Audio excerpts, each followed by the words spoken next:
보신 것처럼 청와대와 집권 여당은 특히 집권 여당이 윤 총장 겨냥에 골몰하고 있는데요. 그런데 윤 총장이 차기 대선 주자 선호도 조사에서 이낙연 대표와 이재명 경기도지사를 5차 범위 밖으로 따돌렸습니다. 대검 주변에 저희 총장님 응원하는 화원들이 몇 개쯤 있습니까? 아침에 보니까 많이 있는 것 해보진 않았습니다. 그런데 스스로 생각해서 해야 될 일 열심히 하겠습니다.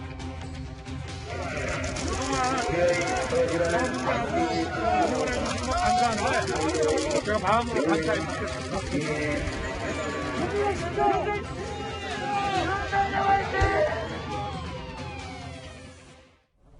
지지율 또 오늘 주초에 나왔는데 자연차별을 한번 살펴보겠습니다. 지지율은 이 확실한 수치보다 추이가 중요할 텐데 이 추이를 좀 어떻게 봐야 될까요? 그러니까 리얼미터 조사 기준으로 보면 윤석열 총장이 오차 범위 바깥에서 이 선두로 올라선 것 이번이 처음이라고 할 수 있는데 그동안 사실 오차 범위 내에서 접전 양상을 보여드릴 때는 저희가 방송에서도 윤석열 총장 선두다라는 말을 할 수가 없었습니다. 오차 범위 안에 있었기 때문에. 그런데 이제는 속 시원하게 이 조사 기준으로 윤석열 총장이 자기 대권 주자 가운데 1등이다, 선두다라는 말을 해도 아무 거리낌이 없어요. 그 정도로 윤석열 총장의 지지율 상승 추이가 심상치 않다는 것이고 여전히 두 가지 부분을 짚어봐야 될 것 같은데요. 우선은 수사적으로 이 정경심 교수에 대한 1심 판결이 나오지 않았습니까? 적어도 2심과 3심이 남아있지만 윤석열 총장에게 검찰이 과잉 수사한 것이 아니냐, 표적 수사한 것이 아니냐 하는 비판이 이 정 교수의 1심 판결 선고로 인해서 상당 부분 희석되면서 제대로 수사할 만한 걸 했구나, 이런 여론이 조금 작용했다고 판단을 할 수가 있을 것 같고요. 최근에 집행정지와 관련된 여러 가지 부분에 있어서 여권에서 윤석열 총장을 누르려 할수록 오히려 그 반작용이 이 지지율에는 더 크게 나타나는 점을 눈여겨봐야 될 것 같습니다. 그러면서 동시에 야권의 다른 주자들이 윤석열 총장에게 어떻게 보면 지지율을 빼앗겨서 크지 못한다는 측면도 있지만 그동안 1년 넘게 양강 구도를 형성해왔던 이낙연 대표와 이재명 지사라는 이 두 명의 여권의 가장 유력한 잠룡들도요. 윤석열 총장의 지지율이 상승세를 타는 동안 소위 말하는 박스권에 갇혀서 더 올라가지 못하고 오히려 소폭으로 보합을 보이거나 하락하는 국면을 보이고 있기 때문에 윤 총장 혼자 이 여야 대선 주자 통틀어서 상승하는 기류에 있고 나머지는 계속해서 고전을 면치 못하고 있다. 기존의 여론조사 지지율보다 더 나은 측면을 못 보이고 있다는 게 아주 특이한 점으로 기록됩니다. 저희가 준비한 얘기는 이제 지지율이 5% 이상 되는 이제 후보들만 저희가 추려봤는데 4명이었고요. 구장차장. 네. 근데 여기 보면 이낙연 대표가 물론 여기도 오차범위 아니긴 합니다만 소폭 하락세가 있기 때문에 이게 지금 반등 조짐이 어떻게 될지 이거 좀 관심이거든요. 네. 그러니까 이제 윤석열 총장이 올라간 것은 이제 징계를 받았다가 이제 다시 살아났기 때문에 이 국민 지지를 좀 받는다 이렇게 볼 수가 있을 거고요. 이재명 지사야 이제 경기도정을 이제 이끌고 있는 사람이니까 그거에 대한 평가를 받았다고 볼 수 있는데 이낙연 대표의 경우는 좀 다른 측면이 있습니다. 왜냐하면 집권 여당은 당정청 이 3개 이 연합체가 어떻게 보면 이제 국민 여론의 이 평가를 받는 기관인데 정부라든지 청와대의 경우는 이미 이 선거를 통해서 5년 단임 대통령제의 임기를 보장받고 있어서 이 국정을 수행하고 있지 않습니까? 그런데 중간중간 있는 선거를 책임지고 있는 곳이 당대표입니다. 그러니까 민심과 가장 맞닿아 있는 이 책임자가 이낙연 당대표라고 볼 수 있는데 국민 여론이 지금 당을 책임지고 있는 이낙연 대표에게 약간씩 멀어져 가고 있다. 그러니까 민심과 좀 동떨어지고 있다는 것을 보여주는 지표이기 때문에 이것은 단순히 차기 주자 이낙연의 어떤 이 지지율 호불호라기보다는 이 민주당의 어떤 그 대표 상징성을 가지고 있는 이 인물과 그 당을 이끌고 있는 정당에 대해서 이 국민 여론이 좀 떨어져 나가고 있다. 이렇게 해석하는 것이 좀 올바를 것 같습니다. 알겠습니다. 여론조사 얘기해봤고요. 오차범위 밖에서 지금 선두가 된 윤 총장 얘기 좀 해보겠습니다. 최근 공식석상의 모습을 드러내지 않아서 윤 총장이 어떤 생각을 하고 있는지가 꽤 관심일 수밖에 없는데 이현정 의원님. 네. 전원에 따르면 내년 7월 임기가 끝날 때까지 물러날 생각이 없다. 이제 물러나고 싶어도 물러날 수 없는 상황이다. 라는 동아일보의 보도, 전원이 나왔는데 좀 어떻게 받아들일까요? 사실 윤 총장이 물러났더라면 진작 물러났겠죠. 아마 다른 총장들 같았으면 진작 물러났을 겁니다. 근데 윤 총장이 좀 개인적 특성이 뭐냐면 어떠한 주제 하나 몰입하기 시작하면 그걸 끝을 본다는 특성이 개인적인 좀 특성이 있어요. 이제 그런 상황에서 지금 윤 총장이 이 문제를 개인의 문제면 또 달랐을 겁니다. 그러나 지금의 문제는 어떤 면에서 보면 법치를 흔드는 문제라고 하기 때문에 본인이 아마 끝까지 가겠다는 입장을 피력한 것 같아요. 또 하나는 이미 호랑이 등에 타버렸습니다. 왜냐하면 지금 사실은 뭐 우리가 지난번 그 집행정지 인용이 됐다고 해서 모든 게 끝난 게 아니거든요. 왜냐하면 본안 심사가 지금 이제 진행이 될 겁니다. 예. 자, 이 진행이 되고 있기 때문에 이 상황에서 본인이 지금 총장직을 그만둘 수가 없는 상황이고 또 하나는 지금 워낙 국민적인 지지도라든지 또 여당에서도 지금 어떤 면에서 보면 우리가 좀 전에 이야기했습니다만 뭐 방지법까지 만들면서 저렇게 하고 있으니 어떤 면에서 보면 본인도 본인을 방어해야 되잖아요. 근데 만약에 본인이 지금 예를 들어서 일반인으로 지금 이 상황을 방어할 수 있겠습니까? 그러니까 이게 사실은 참 어떤 아이러니인데 그러네요. 사실은 추미애 장관이 어떤 면에서 윤 총장을 후퇴할 수 없도록 만들어버린 겁니다.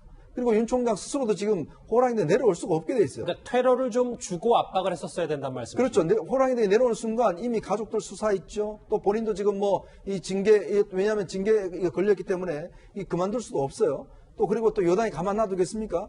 등등 이 상황이 되어버렸기 때문에 윤 총장 입장에서는 일단 임기 끝까지는 가겠다는 입장들을 고수할 수밖에 없는 상황 같습니다. 조상호 부대변인. 그런데 그 법원이 결정을 했을 때 서울행정법원이 나머지 부분에 대해서는 앞으로 추가 심리 좀 필요하다고 했지만 이 부분 핵심 징계 사유 지원했던 판사 문건에 대해서는 좀 부적절하다는 얘기를 했어요. 네네. 그거에 대해서 여당에서는 왜 윤 총장이 사과를 안 하냐라고 했더니 윤 총장 측이 좀 입장을 밝혔는데 일단 그래도 이 부분에 대해서 윤 총장은 직접 사과를 해야 된다고 보십니까? 당연합니다. 그래서 저 부분에 관해서 저런 오만한 태도를 보이는 게 국민들에게는 분명히 부정적인 인식으로 작용할 거고요. 예. 왜냐하면 저 사건, 저 집행정지 사건에서 추가적으로 확인된 사실이 하나 있거든요. 뭐냐면 저 문건 작성이 어떻게 작성된 거냐. 그게 총장의 지시로 작성됐다는 게 그 결정문에 명시가 되어 있습니다. 그래서 저 작성 경위가 저와 같다면 그리고 또 그 이유와 관련해 가지고 총장의 관심 사안인 재판부의 성향을 총장이 스스로 지시해서 분석한 것이라면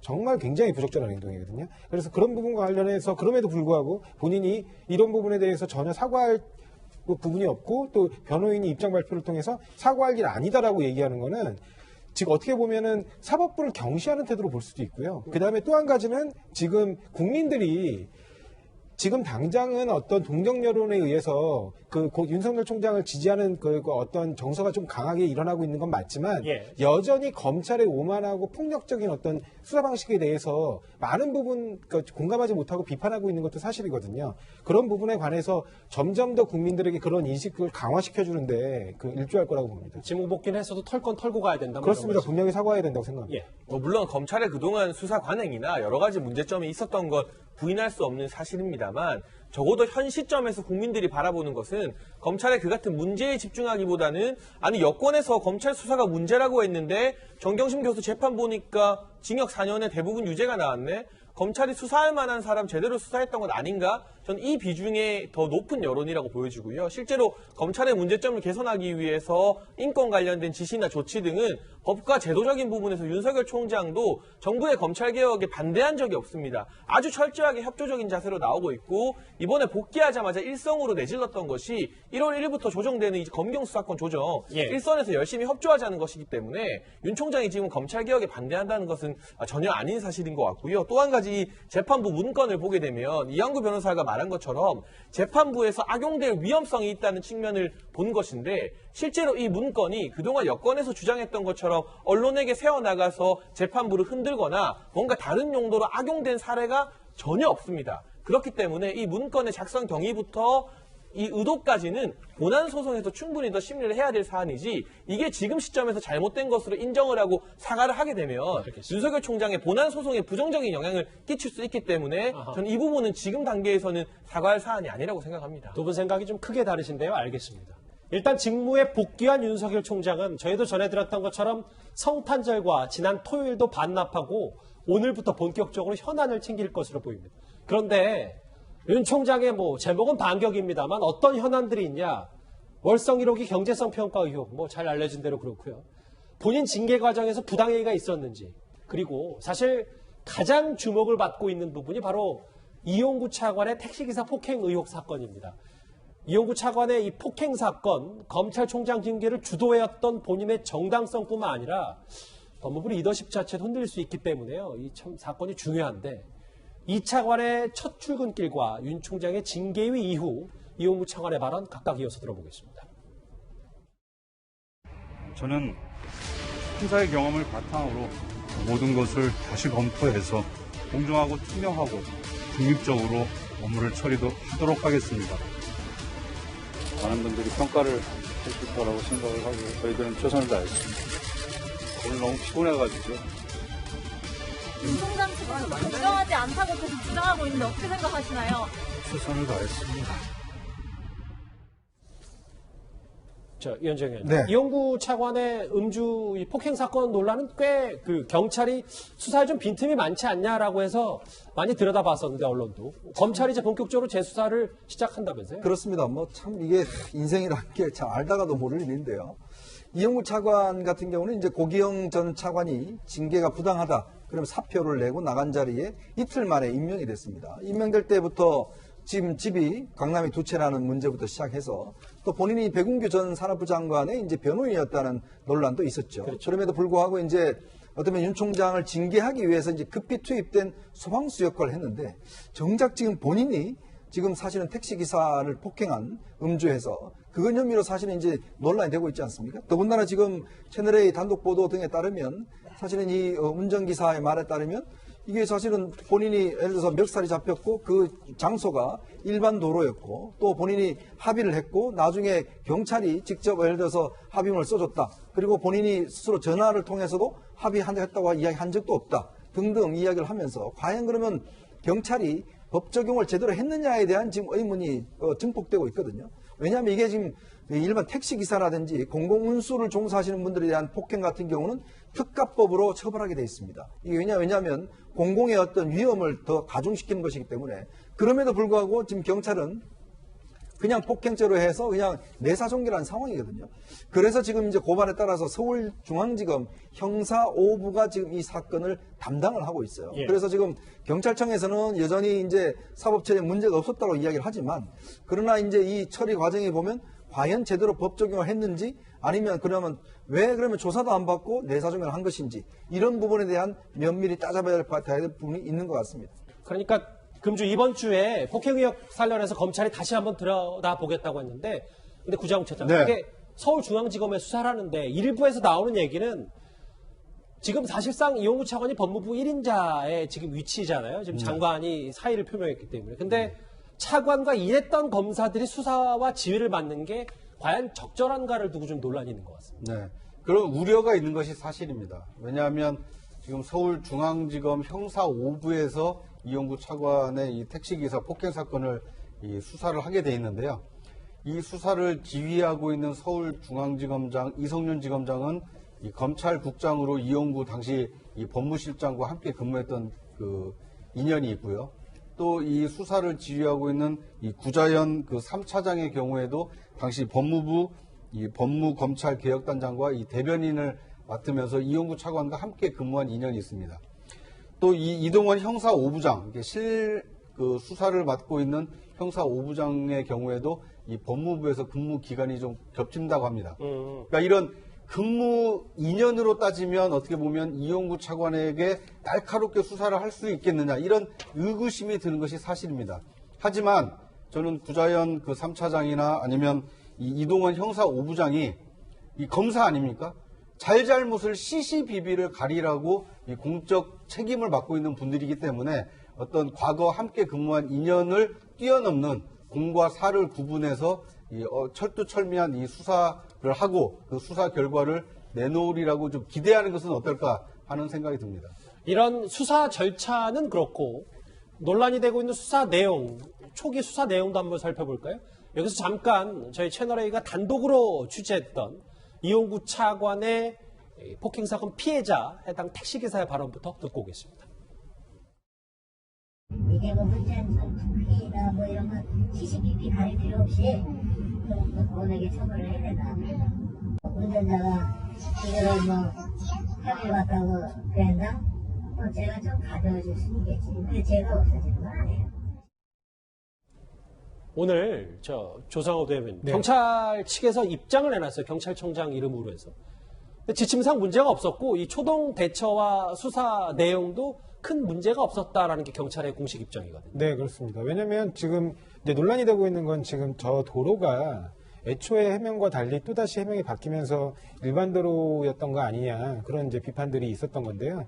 결과적으로는 어쨌든 단지 바로 앞에 그 출입구 그 앞이었던 것 같아요. 그래서 그 부분 관련해 가지고 그게 단지 내 도로하고 큰 차이가 없는 것으로 보인다. 뭐 통행량이나 기타 그때 사정들을 봤을 때 그렇기 때문에 큰 문제는 없어 보인다라고 지금 다시 한번 서초서의 그 판단에 대해서 이제 좀 해명 입장을 밝혔습니다. 예. 근데 뭐 이런 부분 관련해 가지고 한번 전수조사해서 한번 그 결과를 내놨으면 좋겠어요. 왜냐면 저런 사건의 경우에 일반적으로 피해자하고 합의되고 피해자가 더 이상 그 피해 진술을 하지 않는 상황이면 예. 대부분 내사종결 처리하는 게 일반적인 상황이거든요. 그래서 그런 거 관련해 가지고 이제 구체적인 사례 여러 건들을 경찰이 제시해 주거나 아니면 검찰에서 다시 검토해 보고 그 이제 어떤 경우에는 기소를 하고 어떤 경우에는 저렇게 이제 단순 폭행으로 봐가지고 불기소해 왔는지 그런 부분들을 한 번쯤 이렇게 자료로 제시해 주면 이게 좀 논란이 수그러들지 않을까 그렇게 생각이 됩니다. 그래서 그런 부분들 경찰이 이제 내사 처리한 그런 어떤 자료 현황들이 있을 테니까 그 부분으로 좀 얘기를 좀 정리해 줬으면 하는 그런 생각이 듭니다. 그러니까 뭐 일반 도로 논란도 말고도 여전히 좀 논란이 식지 않는 게 구자공처장 이 부분이잖아요. 네. 그 피해자인 택시기사가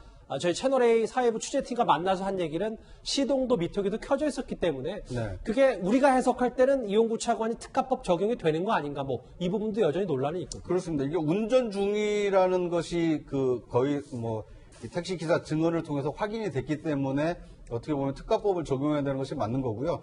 또 지난주에 저희 주간동아에서 이제 경찰청 통계를 통해서 확인을 해보니까 이런 운전 중 폭행 사건에 대해서 경찰이 이 수사를 통해서 91% 정도는 기소 의견으로 지난해 기준입니다. 2019년 기준으로 91% 기소 의견으로 검찰이 사건을 송치한 통계가 있습니다. 그러니까 이 통계에 따른다 하더라도 이용구 차관의 경우에는 이 기소 의견으로 검찰이 송치한 것이 맞았는데 이것을 내사 종결했다는 것이 지금 석연치 않다라는 의혹을 증폭시키고 있는 것입니다. 예. 사실은 운전 중이었는지 여부에 대한 그 택시기사의 진술은 과거하고 지금이 계속 달라지고 있기 때문에 그걸 누가 딱 그렇게 어떤 게 정확한 사실관계다 그걸 단정하기는 어렵다고 봅니다. 알겠습니다.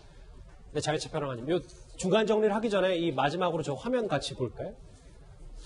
이용구 차관 사건을 청와대가 알고 있었느냐 모르고 있었느냐 그게 봐주기 수사에 아니었냐 뭐 이런 논란이 있었잖아요. 근데 오늘 경찰청장 얘기는 당시 내사 종결한 사건으로 서울지방경찰청과 본청에 보고되지 않았으며 청와대에도 보고하지 않았다. 근데 그때는 일반 변호사 신분이었다고 하더라도 차관에 임명됐으면 그 전에 경찰에서 청와대로 보고를 했었어야 되지 않냐라는 시각도 있는 것 같습니다. 그러니까 전직 법무부 법무실장이었다는 거 경찰에서 몰랐을까요? 신분 조회하면 다 나오는 분인데 이분이 뭐 무명도 아니고 네이버 이름 포털 사이트 이름만 쳐도 다 나오는 분인데요. 그리고 차관에 임명되는 건 임명 전에 몰랐다 하더라도 임명되자마자 이런 보고는 충분히 일선청에서 서울청으로 또 본청으로 해서 청와대로 할 수 있었던 게 아닐까 하는 의문이 들고요. 사실 지금 이 문재인 정부 들어서 권력기관 또 수사기관 개혁이라고 하면서 국정원의 정보 파트, 대내 정보 거의 이제 기능이 없어졌습니다. 검찰 같은 경우도 정보 수집하는 분과나 부서를 대부분 축소시키거나 폐지시켰습니다. 그러면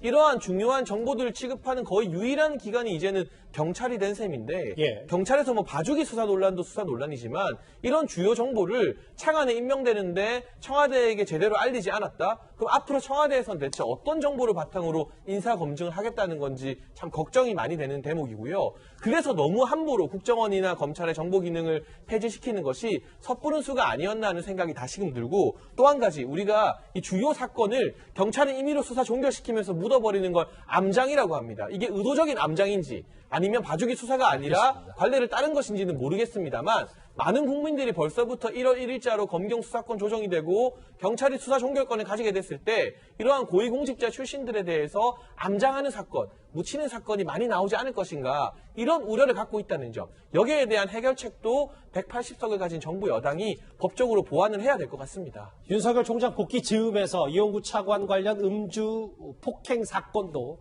검찰이 다시 들여다보기로 했습니다.